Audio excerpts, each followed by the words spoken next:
Hello everyone, तो कैसे हो। आज हम एक्सप्लेन करने जा रहे हैं मैजिकल वारफेयर के एपिसोड 8।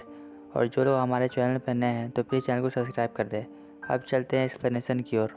एपिसोड की स्टार्टिंग में दिखाया जाता है कि उस एकेडमी में नए बच्चों का एडमिशन हो रहा है, तो ताकेशी और इसोशिमा उनके स्वागत के लिए एंट्रेंस पर होते हैं।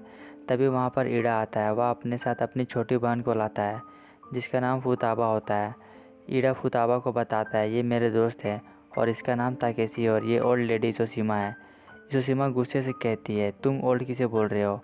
फिर फुताबा और इन दोनों में पहचान होता है। ताकेशी और इसोशिमा नहीं मानते हैं कि फुताबा उनकी छोटी बहन है क्योंकि वह बहुत क्यूट होती है। और वे लोग ईडा से कहते हैं, क्या तुमने इसे पुल के नीचे से उठाया है। ईडा बताता है वह उसकी अपनी छोटी बहन है। फिर वे लोग ईडा से पूछते हैं, तुमने फुताबा को यहाँ क्यों लाया है, क्या उसमें भी मैजिकल पावर्स है। ईडा बताता है, एक दिन फुताबा को बर्थडे पार्टी में जाना था लेकिन मैंने उसे जाने नहीं दिया और इस दौरान फुताबा ने गलती से मैजिक कर दिया, इसलिए वह उसे यहाँ पे लाया है। फुताबा कहती है, भाई तुमने मुझे नाराज़ किया है, तुम ये सब बातें किसी को कैसे बता सकती हो। और वह वहाँ से चली जाती है। इसके बाद वहाँ पर गेको आता है। उसे देखकर ये दोनों हैरान होते हैं। इसोशिमा उससे पूछती है, तुम यहाँ पर क्या कर रहे हो। गेको बताता है, सिंपल सी बात है, मैं भी एक जादूगर हूँ। यह सुनते ही ताकेशी उससे कहता है, आखिर कैसे। गेको कहता है, ये सब मैं तुम्हें बाद में बताऊंगा, अभी मैं जा रहा हूँ। अगले सीन में ताकेशी बात के लिए जाता है। वह देखता है कि गेको भी वहाँ पर है और वे लोग कुछ समय साथ में नहाते हैं। फिर ताकेशी वहाँ से जाने लगता है। तब गेको उसे कहता है, क्यों ना मैं तुम्हारी पीठ साफ कर दूँ। पीठ साफ करते वक्त उनके बीच कुछ बात होता है। गेको उसे बताता है, मुझे रियलाइज़ हो गया कि जो कुछ भी हुआ उसमें तुम्हारी कोई भी गलती नहीं थी, वह एक्सीडेंट था, अनजाने में हो गया। और गेको उससे माफ़ी मांगता है। ताकेशी उसे माफ़ कर देता है। फिर ताकेशी को एक झलक दिखाई देती है जो कि गेको की ही होती है, लेकिन डरावना। इसके बाद हमें सुगानाशी और मुई को दिखाया जाता है। सुगानाशी उससे पूछता है, क्या वैलेंटाइन के दिन ताकेशी ने तुम्हें रिटर्न गिफ्ट दिया। मुई उसे कुछ नहीं बताती और कहती है, ये हम दोनों के बीच की बात है। फिर हमें वी को दिखाया जाता है। वह गिको को देखकर स्माइल करती है। अगले सीन में सभी लोग लंच कर रहे होते हैं और ताकेशी भी उनके साथ जाकर लंच करने वाला होता है, लेकिन उसे उसके टीचर रोक लेते हैं और कहते हैं, सभी भाई बहन लोग साथ में बैठकर खाना खा रहे हैं। फिर ताकेशी से कहता है, तुम्हारा भाई इस दुनिया को अलग नज़रिए से देखता है तो तुम्हें उसको गाइड करना चाहिए। वहीं दूसरी ओर फुताबा ईडा से कहती है, तुम्हें मेरे क्लास के वक्त चेक नहीं करना चाहिए। तब ईडा कहता है, मैं तुम्हारा बड़ा भाई हूँ और मैं बस देखना चाहता था कि मेरी छोटी बहन क्या कर रही है। फिर इसोशिमा ईडा से कहती है, अगर तुम अच्छे से प्रैक्टिस नहीं करोगे तो फुताबा तुम्हें पीछे छोड़ देगी। इसके बाद वहाँ पे ताकेशी आता है। उसके प्लेट में फ़िश होता है और यह देखकर गेको कहता है, वह फ़िश तो बहुत टेस्टी लग रही है। रात का सीन दिखाया जाता है। ताकेशी सपना देख रहा होता है। उसे सपने में गिको दिखाई देता है। वह ताकेशी से कहता है, मैं तुम्हें कभी माफ़ नहीं करूँगा क्योंकि तुमने मेरे से सब कुछ छीन लिया है। वह ट्विलाइट और इसोशिमा की बात कर रहा था और कहता है, अब मेरी बारी है, मैं तुमसे सब कुछ छीन लूँगा। इस वजह से ताकेशी जाग जाता है।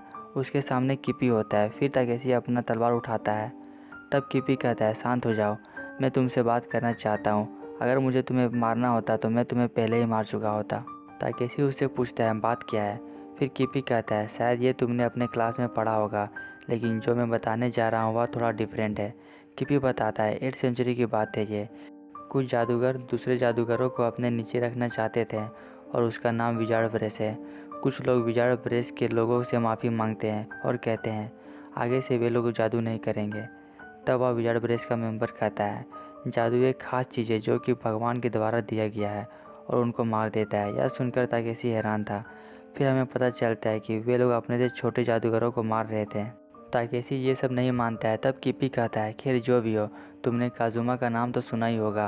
वह घोस्ट ट्रेलर का लीडर है और हम लोग साथ में मैजिक सीखे थे।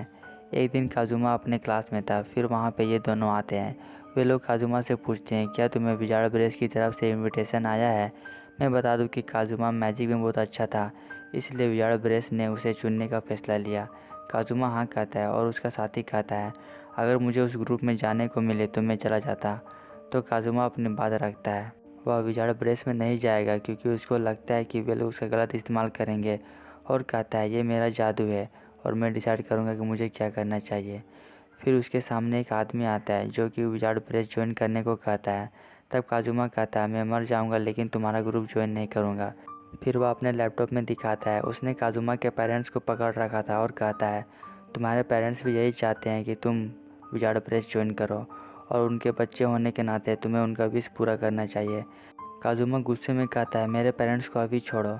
तब वह आदमी उससे कहता है, एक बार तुम इस कॉन्ट्रैक्ट पर साइन कर दो तब मैं उसे छोड़ दूँगा। काजुमा उस पर मैजिक करने वाला होता है। तब वह आदमी कहता है, अगर तुमने ऐसा किया तो तुम्हारे पेरेंट्स मारे जाएंगे। और ऐसा ही होता है। वहाँ पर काजुमा उसे मारता है और अगले दिन उसके पेरेंट्स का मर्डर हो जाता है। इसके बाद किपी बताता है, उस दिन से काजुमा विजार्ड प्रेस के खिलाफ हो जाता है और उन लोगों को बचाता है जो लोग उसके जैसे ट्रीट किए गए। तब ताकेशी कहता है, मैंने सुना है कि काजुमा ने बहुत से लोगों को मारा है। इस बात पर किपी उसे बताता है, यह बात सही है, उसने कई लोगों को मारा है और कई लोग बाकी है, लेकिन उनसे भी ज़्यादा लोगों को विजार्ड प्रेस ने मारा है और ये तब ख़त्म होगा जब काजुमा उन्हें मौत के घाट ना पहुँचा दे। फिर हमें बताया जाता है कि 20वीं सेंचुरी में एक बड़ा बैटल लड़ा गया था जो कि टोक्यो में हुआ था। यह बैटल घोस्ट ट्रेलर और विजार्ड प्रेस के बीच लड़ा गया था। काजुमा के एक इशारे पर युद्ध शुरू हो गया। युद्ध के बीच काजुमा को ताकेशी की मॉम दिखाई देती है। असल में वह भी एक जादूगर थी और इस समय वह इन सभी की टीचर हुआ करती थी। तो काजुमा उस पर हमला करता है और उसे बचाने के लिए काजुमा का साथी सुकियोमी आ जाता है और काजुमा उसे मार देता है। किपी ताकेशी को बताता है कि उसकी मॉम टीचर थी और उसने सुकियोमी का दिल चुरा लिया था और सुकियोमी ने हमें धोखा दिया। सोचो उस समय काजुमा को कैसा लगा होगा। ताकेशी उससे कहता है, तुम ये सब मुझे क्यों बता रहे हो। किपी उससे कहता है, मैं चाहता हूँ कि तुम हमारे साइड आ जाओ। ताकेशी उसका बात नहीं मानता है। तब किपी उससे ट्विलाइट मांगता है। फिर हमें पता चलता है कि सुकियोमी यूको को दिल से चाहता था और ट्विलाइट उनके प्यार की निशानी है। ताकेशी ना तो उसके ग्रुप में आना चाहता था और ना ही एटर्ना को देना चाहता था। तब किपी उसे एक रास्ता चुनने को कहता है, या तो तुम घोस्ट ट्रेलर में चुनो या फिर विजार्ड प्रेस को। और अंत में कहता है, अगर तुम्हें सच जानना है तो तुम खुद ही पता कर लो मोमोका के पास जाकर। अगले दिन ताकेशी मोमोका से मिलता है। वह उससे पूछता है, लास्ट बैटल में तुम विजार्ड प्रेस की तरफ से लड़ रही थी और क्या मेरी मॉम भी उस एकेडमी की टीचर थी। मोमोका हाँ कहती है और उससे पूछती है, ये सब बातें तुम्हें किसने बताया। फिर ताकेशी उससे पूछने ही वाला होता है कि काजुमा के पेरेंट्स को किसने मारा, क्या वह विजार्ड प्रेस था, लेकिन वह नहीं पूछ पाता है और वहाँ से चला जाता है। तभी मोमोका मन में सोच रही होती है, विजार्ड प्रेस के काले सच के बारे में इसे किसने बताया। फिर हमें काजुमा को दिखाया जाता है। वह लेटा होता है और उसके बगल में किपी बैठा होता है। काजुमा कुछ देर के लिए आंखें खोलता है और वापस सो जाता है।